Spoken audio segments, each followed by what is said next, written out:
Hello, everybody. Welcome to Digital Citizenship Week 2022. We are so excited to have our session today featuring Brandon Louden from StartGG to help us speak about a topic that's really relevant right now, especially with the students we have in our classrooms that have a passion for gaming, for esports leagues that are popping up at our school sites, to be socially responsible gamers. And gaming is happening in online spaces. And so that is part of digital citizenship, helping our students to be able to navigate those spaces in a positive way and leave a positive digital footprint. So today we do have Brandon Louden, who is a program manager for StartGG. And here's his photo. We will be having Kermit Boyd, who may be joining us as well to speak to some other pieces as far as being an esports consultant with SBCSS. So we will go ahead and get started. Brandon, can you just give us a little bit of background, your gaming background, and how you started in esports? Yeah, absolutely. And thanks for having me. Really excited to have this opportunity. Thank I kind of you. started my career, several years ago, actually on the Xbox safety team when it first got created. Um, Xbox was really wanting to ensure that there was a place where people could game safely and free from harassment and illicit activities, and really foster that kind of like family gaming uh, atmosphere. And so they created this team that was the Xbox safety team, and we got to deal with all sorts of things and make sure to kind of police the product to make sure that it was a good, healthy place for people to game. It was really fun. I was there for about 3 or 4 years, and it was really exciting work to say the least. Like every millennial's dream, right, of being able to work in the video game industry. Um, Thankfully, I got the opportunity to kind of expand my skill set after a couple years there, and I kind of wanted to experience gaming from the other side of it after being at Xbox. I wanted to see what was it like from the game creator side of the industry. So I ended up leaving Xbox and went to the world-renowned gaming publisher Valve. For those that don't know, they kind of create some of the game industry defining titles like CS:GO, Dota, Half-Life, Team Fortress, Portal, just to name a few. And they also run the premier PC gaming marketplace, Steam Games. It was an awesome experience there to kind of see things from the other lens of the video game maker. And when I was there, I actually got my first introduction into kind of esports. One of the biggest titles that Valve has is Dota, and they run the international championships for Dota, which is arguably probably the top two uh, biggest esports tournaments in the world, millions of viewers. I think usually it's about $68 million for the prize pool, pretty incredible. And I got to do a ton of work around just the event and working with professional esports organizations and teams and coaches and players. And that really kind of fueled me for a passion for competitive gaming. So I took that and I came back to Microsoft, and I really wanted to bring that kind of passion and those learnings back. And so the current role that I have after all of that is where I'm at now at StartGG. Um, we're kind of responsible for all of the consumer experiences across Microsoft's vast ecosystem. So that's Windows and Bing and MSN and Edge browser. But my main focus here is our esports competition platform, which is StartGG.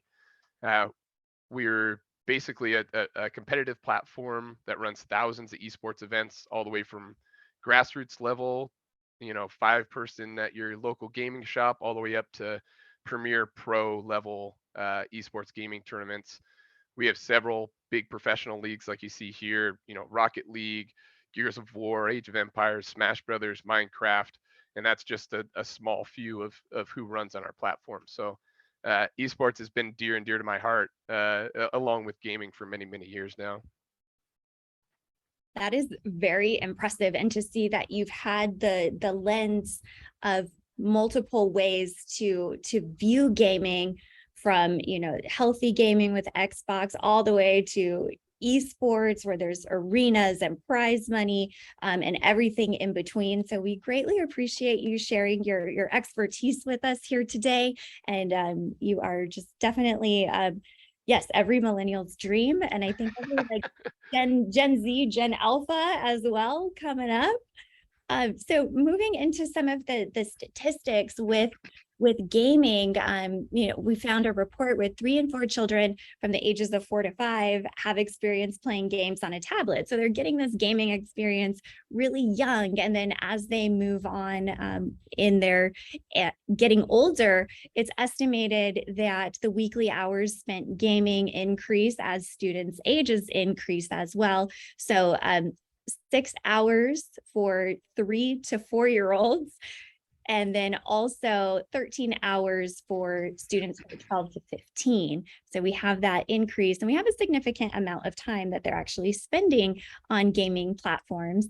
And then once they are gaming or on those platforms, we're seeing that now they're getting the connections where they're chatting online. And so it's bringing the social spaces to them with their passion and their love of gaming. So we felt that this is a very relevant topic for Digital Citizenship Week, just how they are conducting themselves and being responsible online gamers.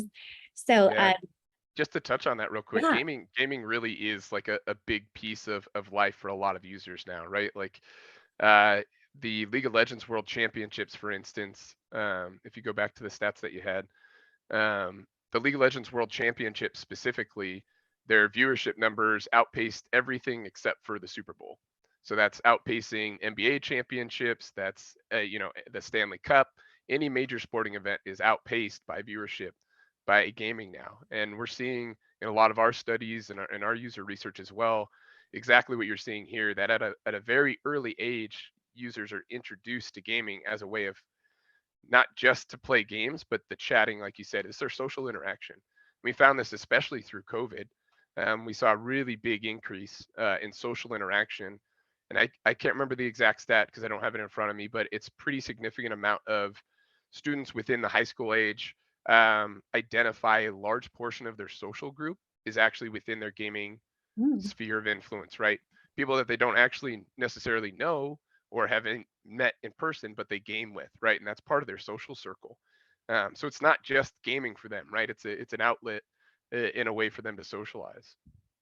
And I like that you bring that up as well, because, we want to accentuate the positives of this too. So gaming is that space where they're able to connect with others that have that passion that they do, that have the hobby, that have the, what they enjoy doing. They have colleagues and peers that enjoy doing that as well. So we definitely want to be able to appreciate the fact that gaming does create that space for them, and to be able to find a way for them to do it in a healthy and positive way. Yeah, So we found through a lot of our user interviews that gamers actually feel much more connected to their gaming friends than their real life friends in a lot of ways because they feel more accepted, which was kind of something that I didn't anticipate coming in a lot of our user research. But they found that because they're not being judged by their appearance or by maybe a difficulty, whether it's learning or physical disability or things like that, they're just viewed as another gamer, that they actually gain a lot of acceptance through their gaming socializing. So it was pretty interesting to see how that started to formulate for those users. that's amazing. And speaking of, finding your people, we found our people. We found Kermit Boyd. He has My man, Kermit. Hi, Kermit. So whenever you are ready, you can unmute and you can jump in this conversation. Hello. Hey, how's everybody doing? Just had a little trouble just getting in. Just still, I'm doing dual duty, but I definitely I don't know where to start. Jessica, where you want me to start? Why don't you just kind of tell us about your gaming background and how you got into esports? Well, my gaming background started in a garage as a child. No, yes, just started playing with friends, and from there it escalated to my love for Halo. I'm an Xbox guy. What I coming up as a millennial, it was always in the garage, on our earpiece, on our headphones, just kind of talking smack, making sure our parents weren't listening to us, so we didn't get in trouble. And so that's where it started for me. I don't have the maybe the notoriety like some of the other gamers out there, I never got big time. I played locally with friends online and just kept doing that. I really don't have the space or the time to do it like I would now, just because, you're trying to raise a kid. My daughter's into gaming, so I just kind of coach her on stuff and watch her do her thing on Minecraft or Roblox, a little bit of Fortnite here and there. But I am still into it to that degree. But that's kind of where I started. So I started, I think my first video game was the Nintendo, the original Nintendo, and it just escalated from there to Sega Genesis, GameCube, Xbox, all the different Xboxes, and I think I had one PlayStation in there, but I sold it back to GameStop. When I won't got here. hold that against you. It's Yeah, okay. I did. I had one PlayStation. I sold it back for money because I needed money when I first got Yeah. married. So I had to. It was worth a lot back then. Sacrifices. Well, I like that you brought up also, like, part of gaming is talking smack. Part of gaming is, kind of creating those bonds and the banter and things that just kind of come along with it. So that does go with digital citizenship as well, where we can have that healthy competition, but do it in a way where people don't feel bullied and that, lines aren't being crossed. So it's wonderful to have both of you here, Brandon, talking about your experience when you were working with Xbox and making sure that you were having the healthy gaming perspective. So Brandon, do you have any success stories of your time with Xbox with helping people, students, districts with healthy gaming habits? Yeah, absolutely. I think the one that actually comes to mind was fairly recent, just within the last couple of years. I love talking about how rapidly esports has become a viable avenue for gaining college scholarships, and I think it's something that a lot of students and teachers really resonate with. To date, there's over 175 universities that are offering scholarships for esports now, which is just incredible to think about how we've gotten there over the last, really just 5-6 years. It's been a pretty steep increase. We actually do a lot of work with schools and universities, and we were doing a collaboration along with the University of Washington's Rocket League team up here in Seattle. We're helping facilitate some of their intercollegiate competitions against other colleges and their new esports arena, which you see here, which is very cool. They actually had a student paint all of the walls Minecraft theme of buildings around campus, and we helped do their dedication when they built this for their esports team. But we were doing some research, user interviews them with their players, and it was really cool to find out that 3 of the 5 starting players for the UW Rocket League team actually had used their accounts and player profiles on StartGG that contain like their official tournament results to secure the recruitment to UW. So they actually were able to use it as kind of like a resume of placements in official tournaments that they had participated in. And this had real tangible impact on them playing at a collegiate level. So it's pretty cool just to be part of that, and really kind of speaks to esports and the digital footprints as a way to further your educational pursuits. That is fantastic. And I like that we're talking about digital citizenship now, because the earlier we start, the more we can prepare students to be able to handle the type of pressure and the things that come along with playing at a collegiate level or being able to compete at a collegiate level.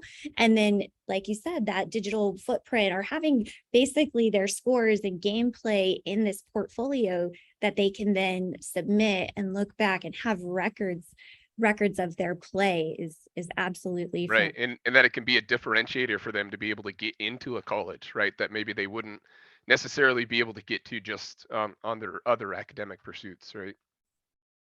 That's a great point as well. And having esports as, an option for students who maybe don't have the physical ability to, play other sports like, track or football or basketball or softball or whatever else the school might offer. This esports is a way of kind of leveling that playing field for students who don't have necessarily the physical ability to be on sporting teams. Yeah. Kermit and I have talked about this at length in the past. Is esports and gaming is a great equalizer, right? It doesn't matter what ability you have, or if you have some type of disability that wouldn't allow you to play a traditional sport. Doesn't matter what gender you are, what race you are. Like, it's completely level playing field, right? And I know Kermit's got some good examples, and we've talked a lot about that. It's really a great equalizer.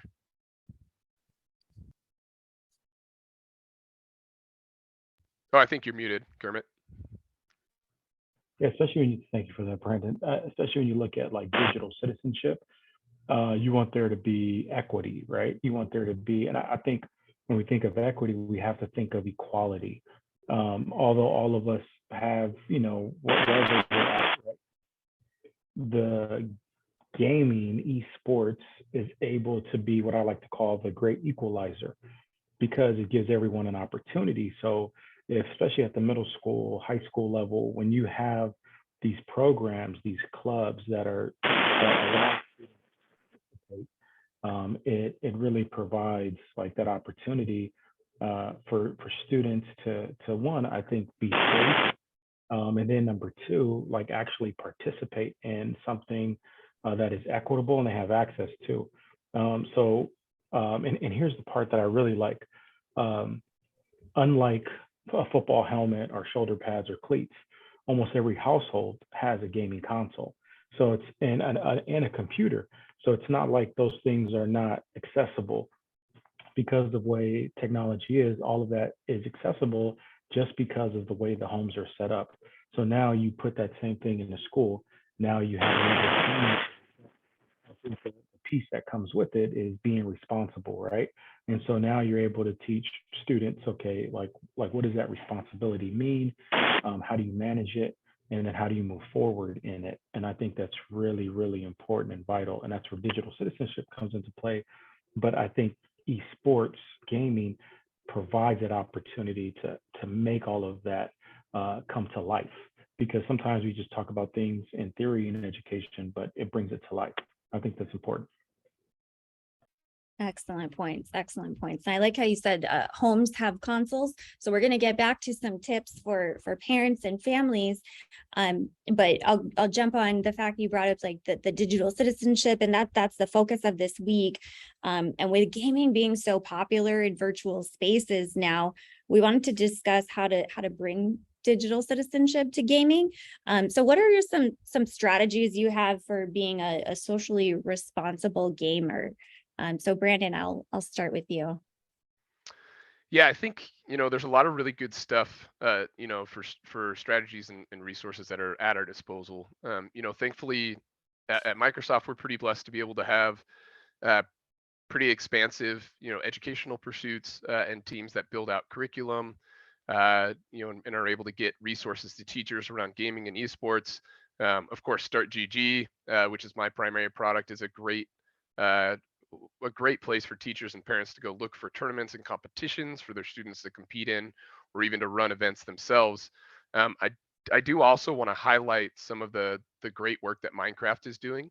I think we have a slide later on with some of these links in them that we can send out as well to folks. But Minecraft, for those of you that don't know, is a Microsoft owned and built title. And they've created dozens of curriculums around social and emotional stability, digital citizenship, equity and inclusion, a bunch of really good things that just uses gaming as a vessel. And then they teach these other skills around it, and that's kind of what, gaming is all about, especially what we view it as from the Microsoft side, right? And what you're seeing right here, these 5 pieces are really big pillars for us. We're building future ready skills, right? These are about problem solving and digital literacy and technology. It's about giving them pathways to college. It's about, being able to give them learnings around, fast growing industry in the tech, whether it's building databases that handle, gaming data, or design or art or other pieces that surround it.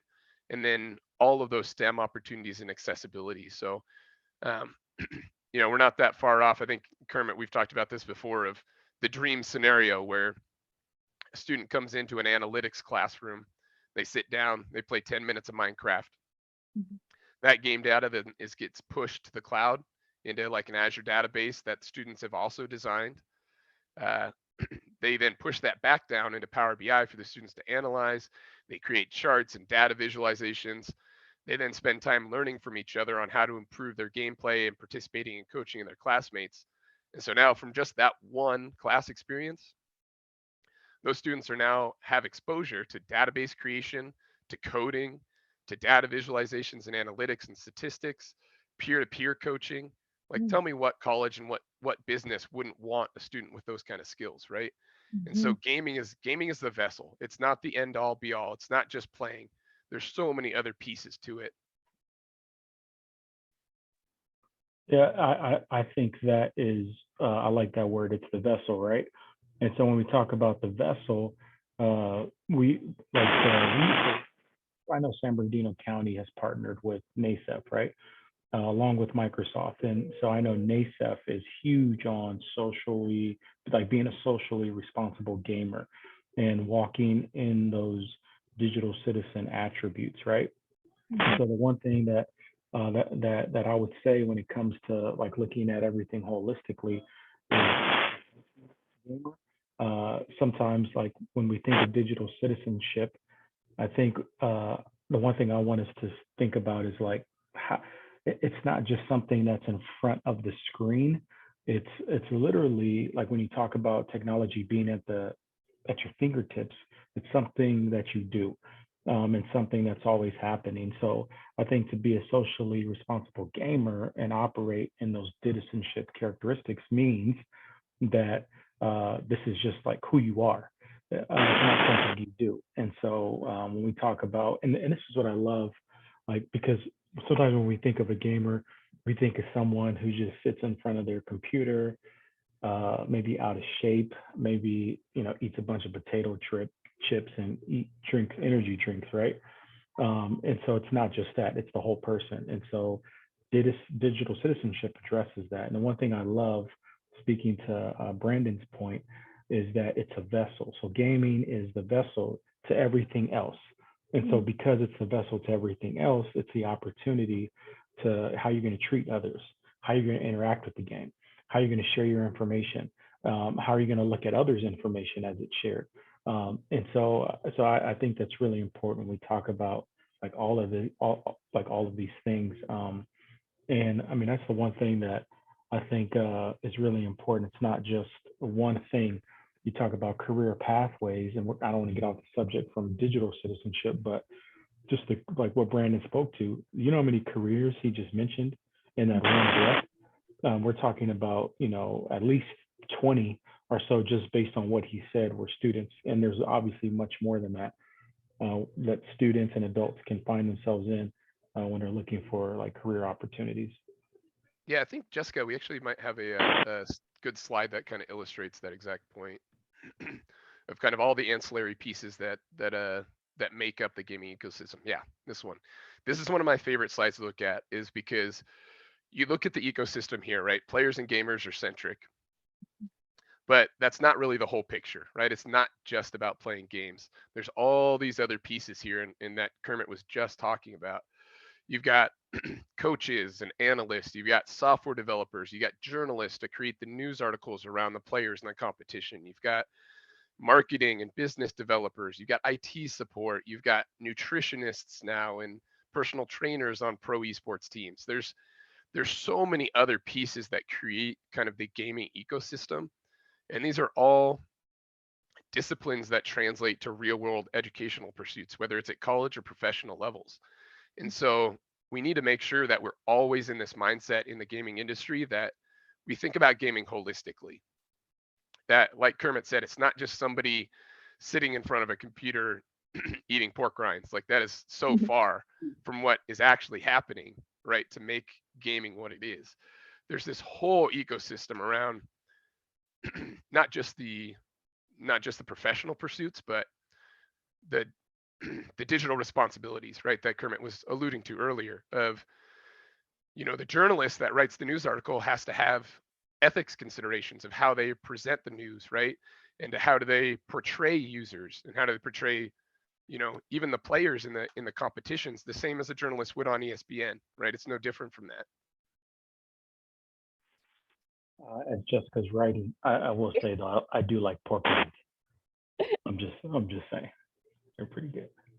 I am grabbing some of these amazing tips, and I like that, the ethical considerations. And I want to kind of tie back. I had like a couple things I want to say, because you guys were just giving some really good points. Using gaming as that vessel, we're noticing if we're not engaging students, we're not being able to reach them with content. And so gaming, or using gamification, or using a gaming platform to then teach other skills is really important right now, especially because our students are passionate about this. Our students are, the quote unquote digital natives. They know how to manipulate through programs. They're kind of wired that way. And so if we can use that in kind of the mindset of you're hiding the vegetables, in the mac and cheese or the main course, if we're using the games to be able to teach them these other skills, I mean, that's a win-win right there. So I like that you brought that up. And then also with, there was another point that you had said, and I can't really connect it back at the moment, but I was just thinking about how students are conducting themselves online, that's something that's, that data, that information is being collected. So we do need them to be responsible, what they're posting, what they're sharing, what they're doing.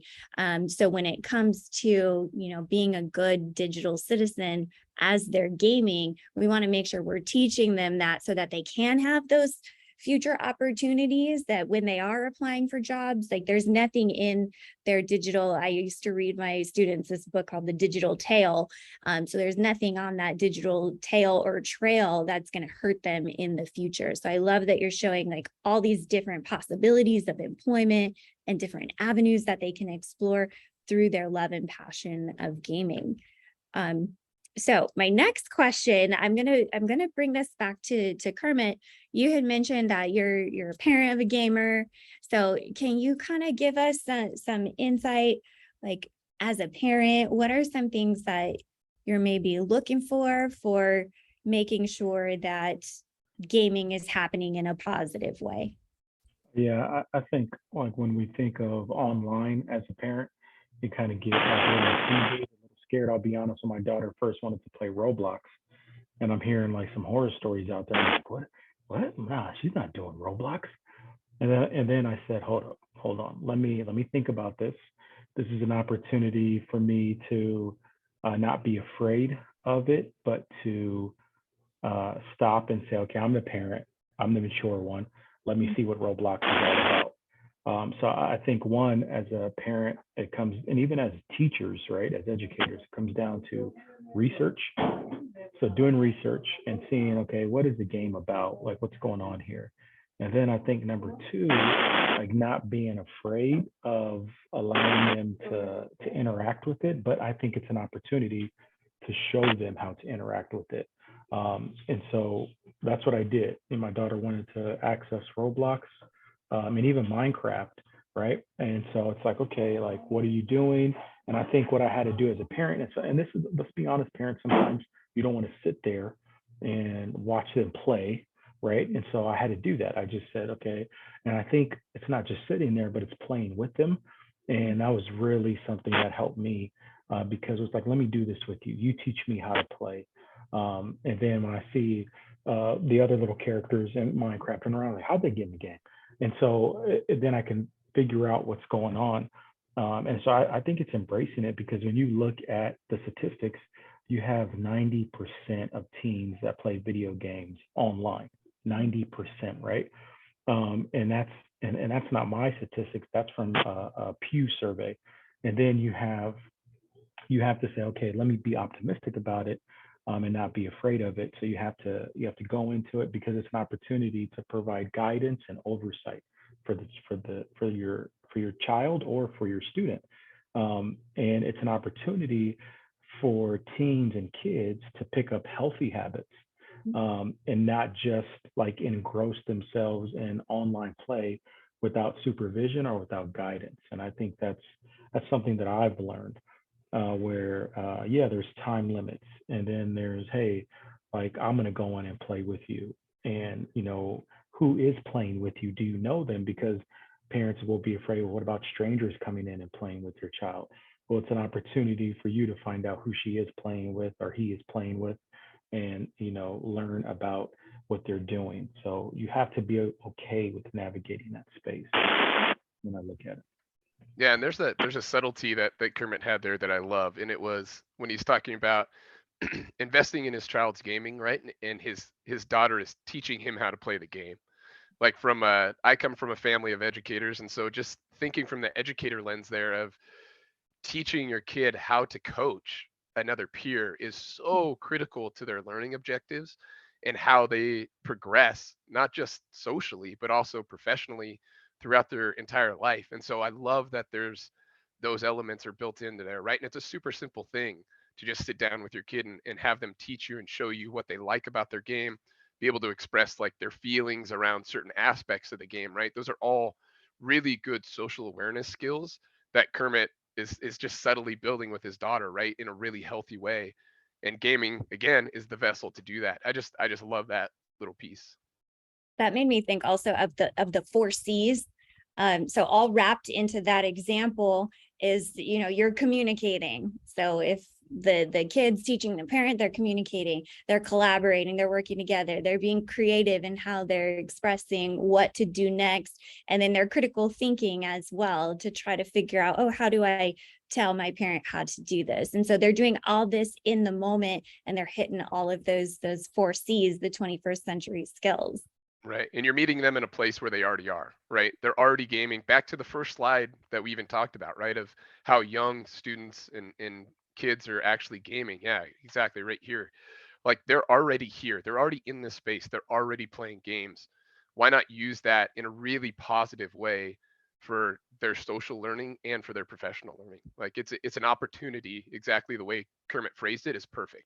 It's an opportunity. And I think that's the biggest takeaway that I want people just to think about when they think about gaming is this is an opportunity. I love and, that. And the last thing I'll say is that you have to keep it in the open. Sometimes you just want to tell the child, go in your room and play your video games, right? The one thing I've learned is putting the console in the main room, right? The family room where everyone has access, putting the desktop, not just in the office, but putting it like if there's a desk, some homes, they have the desk that's in the kitchen or in that area, putting that desk in a more open area where they can have access to the desktop where the game is at. Because then it makes them okay so that the student and the child doesn't have to feel like they have to do it like in private or be secluded. And then that's the opportunity for them to maybe fall into mischief or talk to strangers because it's not in the open. And that's the important thing I've learned is doing it in the open. That's a great point. And I also liked that you were saying to get involved with what your child's doing. And then how Brandon was saying this is an opportunity, because as a parent myself, I'm not perfect at all. And so sometimes the gaming is a way to allow me to get like some work done or catch up on emails or, do something that I need to take care of while my child is gaming. But to not always have it be that entertainment when I can't be around, to have it be something where it's, oh, you teach me, you show me. So I really like that. And as a parent, just thinking about how I can now look at gaming in a different way. And I think a lot of parents, sometimes we have those tablets and we have those consoles, and it's kind of tempting to have that moment of peace and quiet, which there's nothing wrong with that. No judgment at all. But to take the opportunity to have the balance as well and have good digital citizenship on our part to get involved and to see what they're doing and to learn about what they're doing. And Kermit had mentioned researching the games that they're playing. What are they actually, what's the rating on those games? What are they being exposed to? And yesterday we had Sue Thoughts and Kristen Oropesa on yesterday from Common Sense Media. And Common Sense Media actually has game reviews. So you can go to this link, we'll put it in the wakelet of resources, and you can type in any video game, any game console, that your child is playing, and you can get a review on, what are they being exposed to? What is this game all about? And how appropriate is it for the age or grade of your child? So Common Sense Media is a great way to find out, and if you're doing your research, to get informed. Yeah, and I love the research angle, just to touch on that real quick, just because there's a lot of parallels between esports and gaming and traditional sports, right? If your child wants to get into football, naturally as a parent, you're going to start doing some research. What is this game about? Who are they going to be playing with? Yep. Is there, issues with injuries? You're going to do that for anything that your child takes an interest in. Gaming should be no different, right? And I think that's where we have to get out of this mindset of this like taboo that gaming is often a corner by itself. Mhm. It's not. It's in the same realm as any after school activities that your students are going to do, your kids are going to do. If they're going to join drama class, right, you're going to kind of want to know, okay, what kind of plays are they doing? Who are they going to be doing it with? Gaming is no different, right? And I think that kind of speaks to what Kermit was saying earlier, with being hungry for knowledge of what your kid or what your student is going to be involved in. And I gotta say this, parents may get mad at me, but I'm a parent, so I can say it. You just can't. It's like, and let me see, how can I say this? It's not going to be politically correct. It may not sound good, but sometimes as parents, we just say, like, take my phone, just go watch something on my phone. The gaming cannot be like that, right? Because even with the kids' YouTube, she was like, Dad, they said a cuss word. And I was like, what? And I learned when she was young, okay, I can't just send her off with my device. I have to sit there with her. I need to be as responsible and committed to researching as she's going to be to watch it. And so I think that's important as parents. We just can't send them off with the technology. And then we wonder, well, they did this, they did that. But, as parents, I'm not,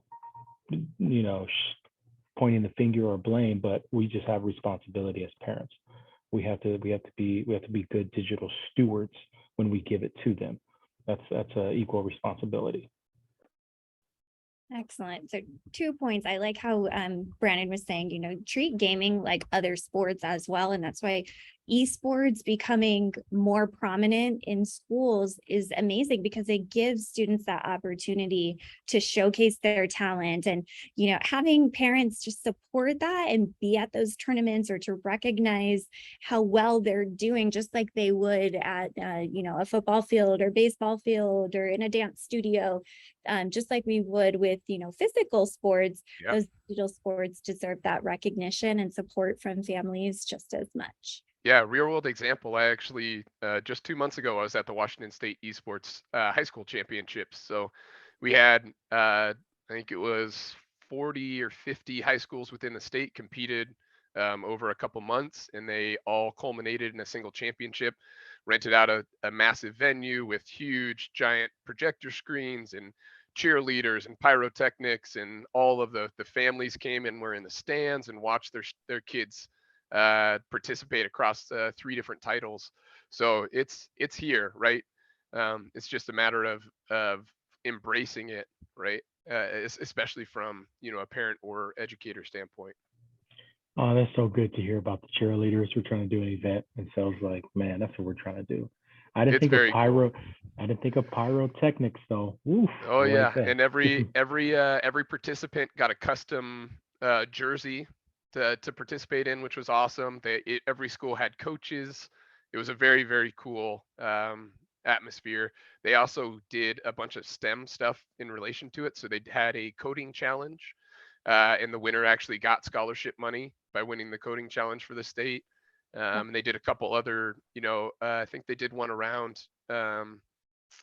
digital content creation. So they did a website challenge, they did a design challenge, and both of those students also received scholarship money at the high school championships for our state. So very cool stuff is happening in that space. Oh, you are going to inspire Kermit and I. We are in planning this. Yeah, pyrotechnics were not on our list, but they might get on. Whoa, I don't know. We'll keep those off we might have to keep that off, because I don't want to catch on fire. No, me either. Yeah, there's probably some extra waivers and things that have to be signed for that, but